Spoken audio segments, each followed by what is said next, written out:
Kuidas õigesti trackida kaloreid? Punkt number 1. Alati arvesta toiduaine toorkalus. Näiteks liha küpsedes kaotab vett, aga kuivained vastupidi võtavad juurde. Ehk siis toidu valmistamisel kaal muutub, aga toitained ja kalorid jäävad samaks.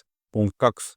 Ära mõõda toitu silma järgi. Silmamõõt petab. Kasuta alati köögikaalu. Punkt number 3. Pane kirja ka väiksemad snäkid, samuti ka kastmed ja joogid. Ühesõnaga kõik, mis sisaldab kaloreid. Need tunduvad pisiasjad, aga päeva lõpuks kogumis nad võivad sulle genereerida veel täiendavalt 500 või isegi 1000 kilokalorit. Punkt number 4. Kasuta usaldusväärseid allikaid.